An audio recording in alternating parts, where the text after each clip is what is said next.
Mit navn er Michel. Jeg er instruktør på det her projekt. Det er et skoleprojekt, og jeg er røget i tabergruppen. I den her tabergruppe er der 2 inkompetente tåber. Den ene hedder Pede, og den anden hedder Johnny.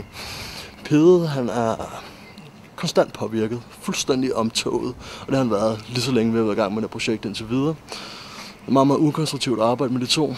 Johnny, han er omtrent lige så omtoget, muligvis fordi han er så pisseliderlig konstant, som den gode halvgræker han nu engang er. Men sådan er græker jo, de tror, de er Apollo, Guds gave til kvinder, og det gør han også. Jeg skal stykke noget sammen med det her, og det kommer til at stinke, men I kan jo selv se det. Så læn jer tilbage og nyd det. Enjoy. Fucking stener, mand. Han laver ikke en skid, han er altid fucking negativ på alle de idéer, jeg kommer med. Han, hvad fucking værdsætter mig ikke? Han... skal vi ikke bare tage på staden? Skal vi ikke det hele andet om fucking hvor i hasser? Altså.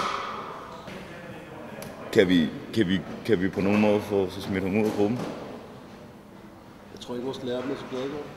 Men vi er jo ikke, altså nu har vi det eneste af hele tiden, det er, når man så lad os mødes i morgen. Det er det eneste, han kan sige. Det eneste, han siger, så lad os mødes i morgen og snakke om det. Det kan man jo ikke bruge til en skid, altså. Hey, hvad så, Peder? Hvad så? Skal der nice at se dig? Vil du råde den der morgen, Jørgen? Ja, skal lige til, så man kan klare det.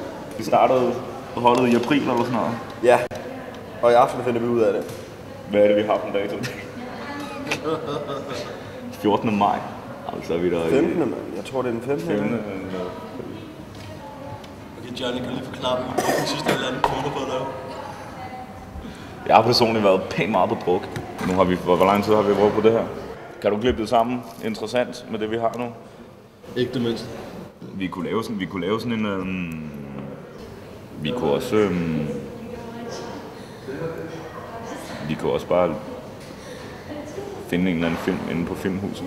Men jeg forstår heller ikke, hvor du sidder hele tiden, når det kamera kørende og filmer hele tiden. Altså, vi har ikke fundet på noget endnu. Nej. Man kan aldrig vide, hvilke bruger. Ja, så bare lave sådan noget TV Danmark lydagtigt noget. Hvor vi går ud og filmer nattelivet. Jeg lærte på sådan en skuespillerskole, da jeg var i Indien. Hvad fanden, der er ikke noget sjovt ved at være i Indien, det var fucking seriøst. Det vi lærte en masse øvelser. Jeg lærte også at spille de der trommer. Det var rigtig fedt at gøjle. Det du kan få ud, det er, hvis du for eksempel kan drikke, og så du kan ramme en nerve, så kan du åbne for din chakra. Du skal så passe på, fordi nogle gange så åbner du den så meget, at du simpelthen ikke kan komme væk fra den.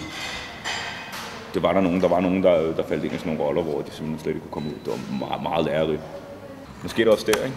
Vi er på et forskelligt plan. Altså, men hallo, skal vi gå op og skal jeg lige stikke Henrik en plade, og så kan vi rykke videre. Han lukker fandme en masse lort ud hele tiden, Jonas. Det er ligesom, man kan ligesom godt føle ham på nogle tidspunkter.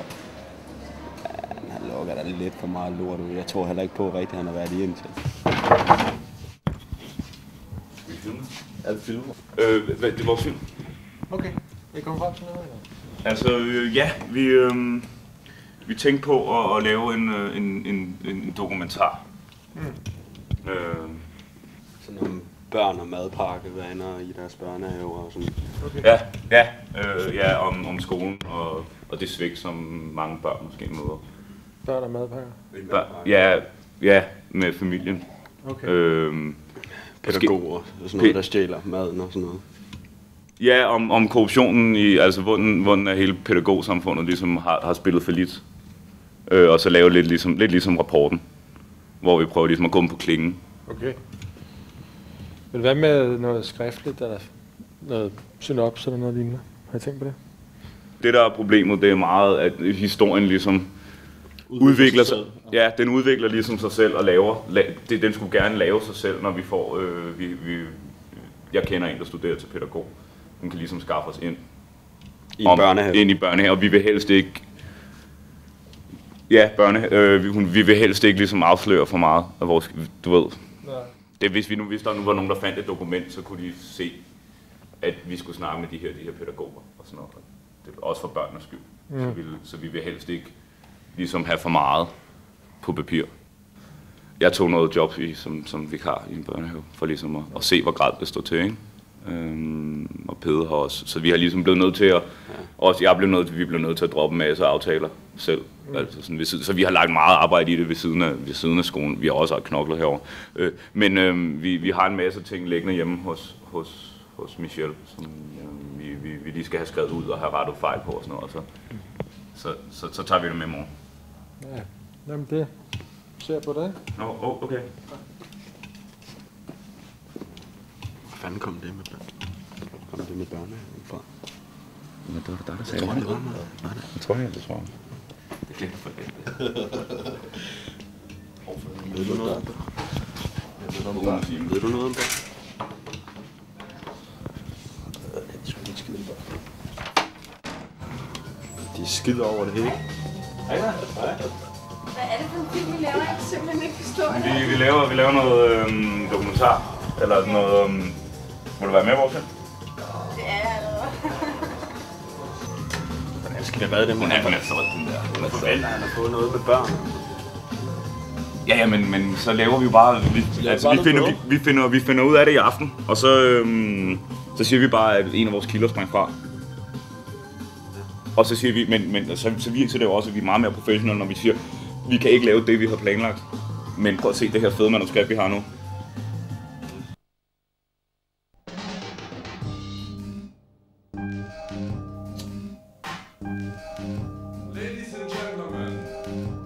På den god film, og den første Oscar for en film fra Teknisk Skole af. Det er de unge, der har de unge psykopater, som de kan forholde sig til. Ja, okay. Vi laver ungdomsfilm. 2 gutter, de lige kommer fra staden. Øj! Mikkel, jeg skulle aldrig have taget de svampe ude på Christiania.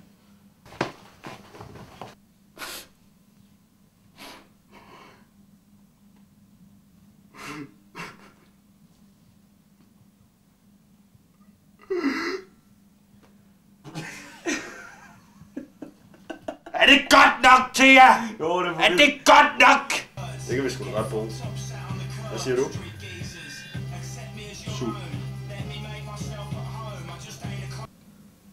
Du må da også komme med nogle... Altså, Ja, bare prøv lige at samle. Okay. Hvis vi lige samler tankerne. Vi samler lige. Prøv at holde dig herop. Hold dig heroppe, så lad os bare prøve at tænke på det. Ja.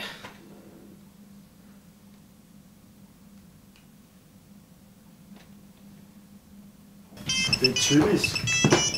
Slap nu af for helvede, mand. Hey, vi finder Slap nu af, Noget mand. sådan her, altså. Hey, så. Det gør vi Her. ikke, mand. Vi finder ikke på 2 noget sådan sekunder. her. Jeg skal op alt det der, vi kan fucking lave film, så laver det i morgen. Men tjek det. Men prøv at høre, Nelly, du kender godt Nelly. Hun sidder ude på sit arbejde, mand. Der er 20 pædagoger, kun kvinder. Og de mangler nogle gutter, skal vi ikke bare tage derud, så kan vi altså lave det her shit i morgen. Så det er jo ikke, som om Henrik han er på nakken her, så han købte den der totalt. Så få nogle interview med nogle stive pædagoger, for det stemmer også overens med, at sådan noget med, at de hugger deres børn smadrer og sådan noget pis. Lige præcis. Og så klipper vi det bare sammen, så det passer. Totalt, mand. Hallo, den er sgu derhjemme. Straight up, hvis I er pædagogkællinger ikke lukker os ind, så kan vi ikke bruge dem til en skid. Fuck den. Jeg skal ind mod byen igen. Kom ind hen i den der børnehave der. Det var nederen. Så nu ved vi slet ikke, hvad vi skal lave nu med. Jeg bruger bare endnu en chargeregning på Frances regning. Det her, det ville også passe sig totalt godt ind i sådan en film om København og natteliv.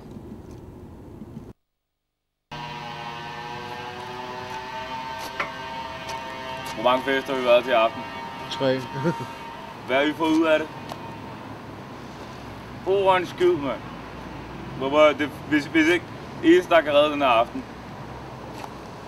Måske har du slukket det der kamera, og så også jeg får noget slag. Hvis jeg ikke får noget slag i aften, så dør jeg. Hey, lad os gå over til de pæle der. Står lige og holder en tale. Michelle, mand, lad os komme fra kameraet hen til de pæle der, de er skide beskadt. Og det kan vi bruge til filmen Vunden. Michelle, tag kameraet med. Jonas, kom nu. Morgens, ikke? Oh my fucking god, mand. Døren den aften om her. Altså, vi får aldrig nogensinde noget som helst i kassen på det her. Det holder ingen vegne, altså det holder...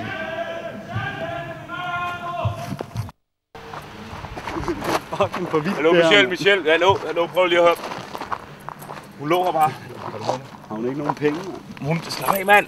Hun trækker vejret. Vi bliver nødt til at få hende ud af lyset. Hun lå der. Sluk det der fucking lort. Hun er bare besvimet. Hallo. Michelle, sluk det der. Sluk det der. Du må da hjælpe dog for helvede. Bliver vi ikke nødt til at ringe til politiet? Seriøst, mand. Jeg ved ikke engang, om jeg har noget med det her at gøre. Jo, vi vil ringe politiet. Hallo. Hey. Prøv at sluk kameraet. Shit, for helvede. Sluk nu. Hallo, hvad er der sket? Er der sket? Jeg tror bare, jeg vil hjem. Bare roligt, vi skal nok få noget. Hallo? Hvad er der sket? Hun vil bare fucking Hvad er der sket? Hvad er der sket? Hallo, mand. Er du blevet overfaldet? Hvad er der sket? Hvad er der sket? Jeg ved det ikke. Jeg var på vej hjem med en veninde. Nu skal vi ikke prøve, jeg ringer. Ja, lad nu være. Nej, prøv. Det er ikke noget problem. Kan vi ikke bare hjem? Hvis hun ikke vil, mand. Kan vi ikke tage en taxa? Jeg skal nok få fat i en taxa. Så er du hjemme. Hvad så? Der er fandme noget af en omgang. Er du sikker på, at du har det okay? Ja. Har I ikke lyst til at lige komme op? Bare lige... Jo. Er det okay, vi filmer? Ja. Det er cool. Fordi vi er i gang med at lave en film. Seriøst, tænk lige over det. Det er ikke hver dag, man vågner op, og ikke kan huske en skid. Nej, jeg har det okay. Ja, tag lige 5 minutter. Bare lige... Okay. Så jeg ned, så... Ja. Jeg går lige ind og klæder mig til noget. Ja. Okay. Du råber bare, hvis der er noget. Jamen seriøst, hvad gør vi? Jeg ved det ikke. Det skal bare se tiden an, og så se om hun... Se, hvordan hun har det i morgen. Jeg ryster helt efter det her. Jeg er fucking blevet helt ædru, mand. Det var ligesom bare kom sådan... Så var det... Jeg var fucking stegt tidligere, mand. Prøv at tjekke det der. Det er ret fedt. Ja, det er fandme nice. Linjerne og sådan noget. Ja, det er sgu ikke tror, at det var sådan, han har udstillet på Luciana. Luciana? Ja, det er jo en original. Ja, det ligner. Så vidt jeg husker, så er kunstneren han er anonym og udstillet en del værker. Hvordan fanden har hun så fået fat i? Jeg kender kunstneren.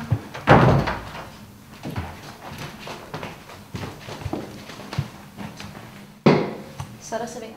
Tak skal du have. Men jeg er nødt til at få fat i politiet. Altså, jeg bliver nødt til at finde ud af, hvad der er sket. Laver du ikke en joint? Jo, selvfølgelig.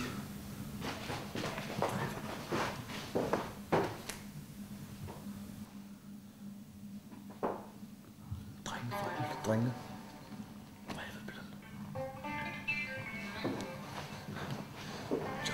Johnny.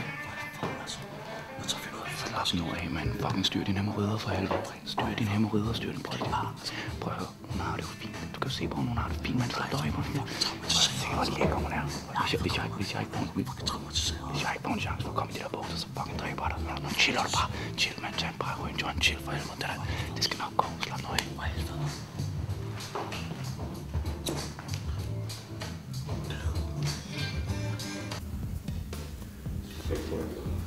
Hvor god ryger det er. Så er det vores gode association. Og det mindste filmer. Ja, og så synes jeg snart, at der er noget, vi bruger til vores nærmeste film. Skål.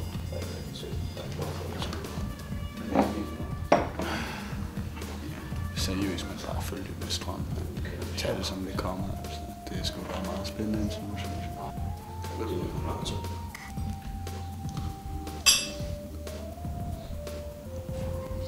Jeg er så sindssygt meget. Jeg er rigtig Fanden var skæv. Fuck, jeg skal se, at der er frisk luft. Så den her. Jeg er nødt til at få frisk luft.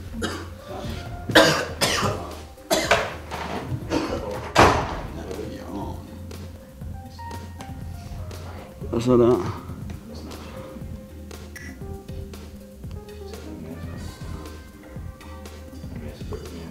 Det er så billedet der er på nu. Og så ryger. Og så fyrer den af. Se. Shit. Han laver og det bliver brugt i rigtig nice tøj, og du tager det rigtig mange Så Michelle, så er du tilbage der. Hvad så? Er du ved at gå kold, eller hvad? Hvad fanden? Sluk kamera, sluk. Den er død, mand, der kælder. Hvad? Den er død, mand, der kælder.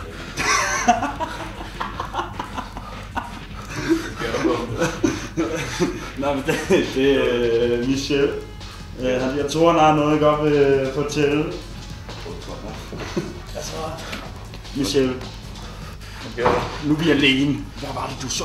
Ja. Så er det ikke seriøst.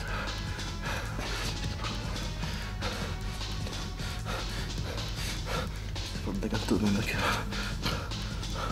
En gang til. Okay. En gang til. Det er det. Død, mand, der kælder.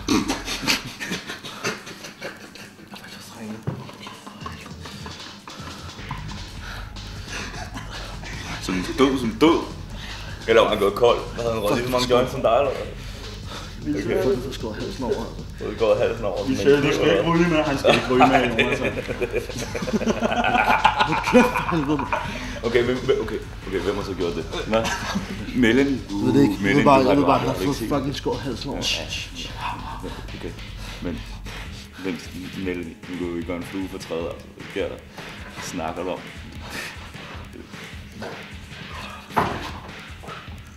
Jeg har noget steg køller. Vil du ikke have noget Jeg kunne godt have en smule, helt sikkert. Jeg er med for dig.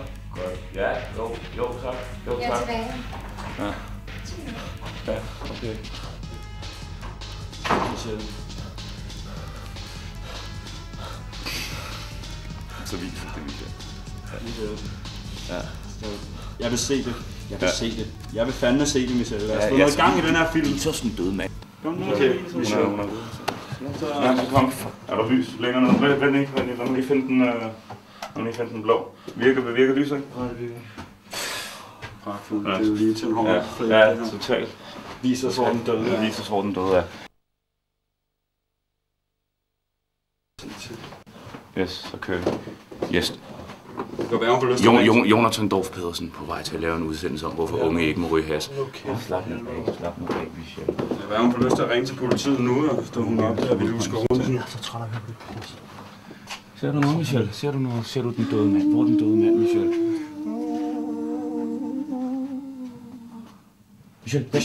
Michelle, stop! Michelle, prøv at se det. Okay, Michelle, her. Tag den her. Få den lige frø. Okay, gutter. Ja, tag min frø. Okay, jeg går derind. Hvis ikke I har hørt fra mig inden for 30 sekunder, så stikker politiet, så stikker jeg ikke. Så er der en gal kannibal på spil. Der skal der være Melanie, hun ringer efter politiet for os, hvis der er nogen opkaldelse. Jeg kan høre noget. Fuck! En vaskemaskine! mand! Med 5 programmer op til 95 grader! 5 gange med over normalt der, mand! Og der er plads til skældemiddel, og den lukker af sig selv! Michelle. Hold kæft, mand! Hvor er dit lig henne? Total klassens killing. Hvad var problemet? Er det sådan en strømsluger? Er det en strømsluger, Michelle? Er det der er farligt? Kæft, mand. Fucking klassens killing. Somebody's been smoking. Yeah, somebody's been smoking. Na. Har du taget det eget crack med, som du putter i halsen, eller hvad? Fuck, man. Skal vi ikke bare komme op, altså? Drop det. Fuck. Vent lige. Lige så syner til at virke. Skidt. Hvad laver I hernede? Ikke noget? Eller altså, Michelle han... Michelle han havde luret noget med fyret, så ville vi lige gå ned og justere det. Jeg er sådan rimelig... Jeg tænker, jeg er noget med en svensnør, så ville jeg lige ordne det. Det var, altså det... Jeg har været... Der er serveret deroppe. Kommer I? Ja, vi kommer nu. Nice going. Okay.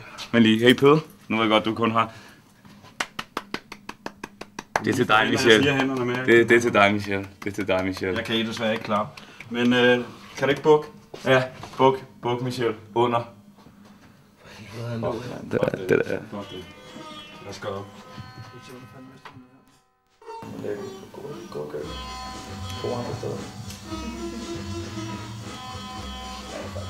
Skal du ikke have en sandwich? Nej, tak. Du må gerne tage.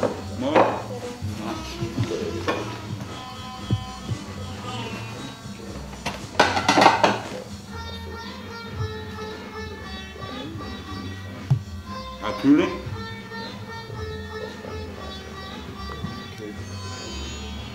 Er det kylling?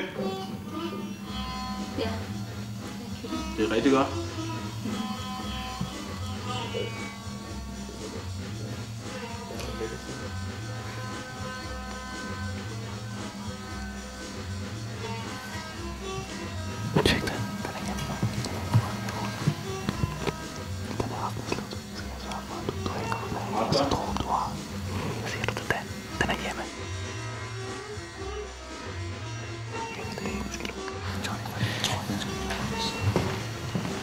Ses med på timer, ikke? Hvor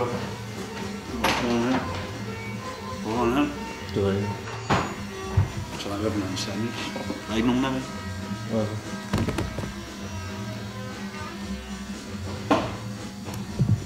Hvad fanden var det?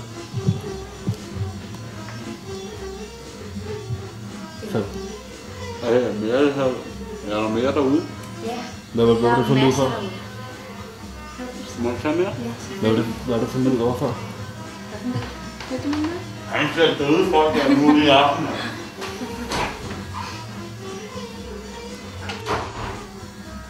Du ser døde folk. Du tror lidt for meget, har du? Det kan godt være. Jeg ved ikke, at det ikke har det. Det var lidt. Du virker lidt anspændt. Må jeg ikke prøve at holde dit kamera?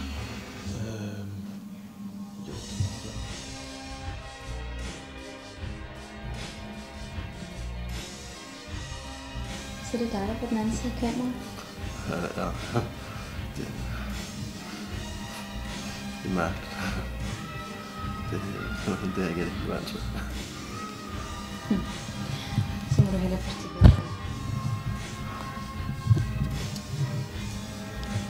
Var det bedre? Ja, det er bedre. Må du ikke gå nogen steder? Jeg har en overraskelse til dig.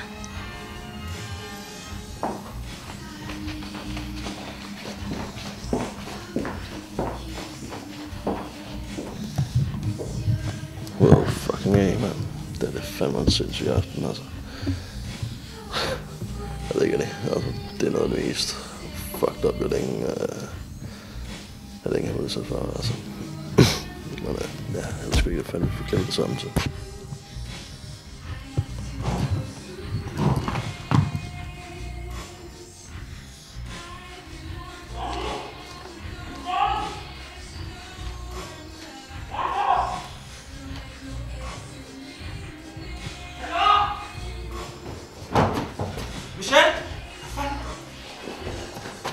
Michel, vågn op, vi har fundet menneskekød i fryseren. Michel, vågn op. Hey, Michel, vågn op. Der ligger menneskekød i fryseren. Hvor er Johnny?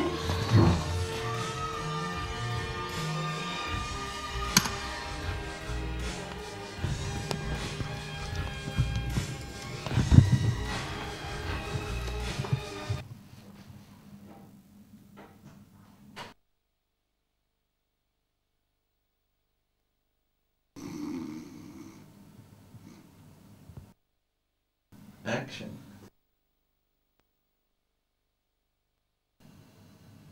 Hey you. Ånd op. Hvad sker der? Hvem fanden er du? Michelle, Pede! Fanden er Melanie hen? Fanden har du gjort på Melanie? Rolig. Jeg er lige her. Hello, honey. Hi, sweetie. Hi. Oh. You surprised? Here, can you take this? I gotta shut this fucker up. Get up! Shut the fuck up. Hold kæft! Yeah!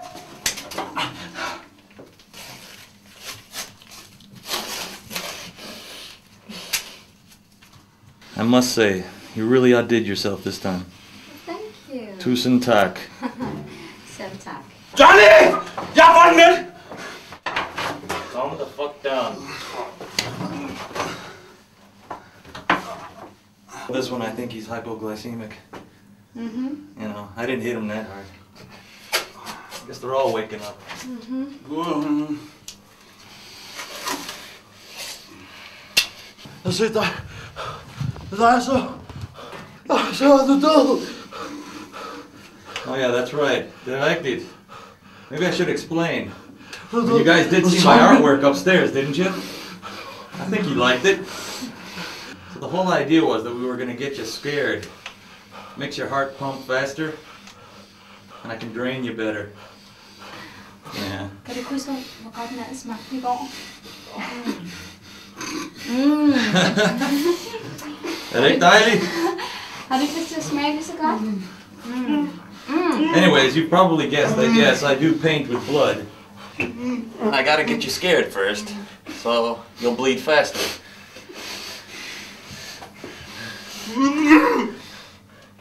That way I get the perfect mixture of hemoglobin, fibrin, and all the good stuff.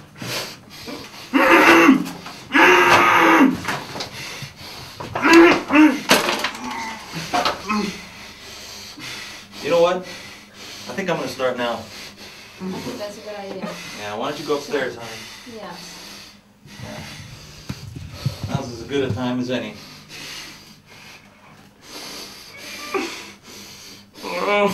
Smile for the camera, boys.